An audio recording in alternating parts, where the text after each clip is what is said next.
Isang bansa, isang pangarap. Ang kabataan, ang pag-asa ng bayan.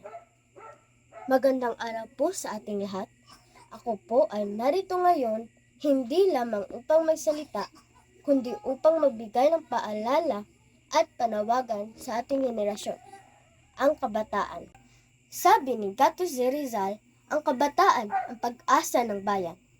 Madalas na natin ito naririnig, pero naintindihan ba talaga natin ang kahulugan nito? Sa panahon ngayon, marami na sa atin ang abala sa paggamit ng cellphone, panunood ng videos, at paglalaro ng online games. Ngunit, tanungin natin ang ating sarili, tayo pa ba ang pag-asa ng bayan kung hindi natin alam ang tunay na halaga at tungkulin? Ang pag-unlad ng isang bansa ay nagsisimula sa bawat mamamayan. At bilang kabataan, hindi dapat tayong mananatiling tahimik o walang pakialam. Tayo ay may kakayahan, talino at lakas na maaaring gamitin para sa ikabubuting ng ating komunidad. Hindi natin kailangan hintayin pa ang tamang panahon. Ang tamang panahon ay ngayon. Paano tayo makatutulong?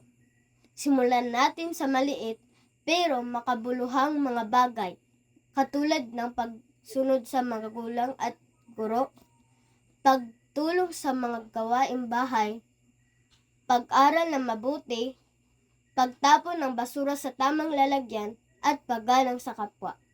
Ito ay simpleng mga gawain, ngunit kung sabay-sabay natin gagawin, tiyak na malaki ang magiging epekto. Sa bawat mabuting gawain na ating ginagawa, tayo ay nagiging inspirasyon sa iba.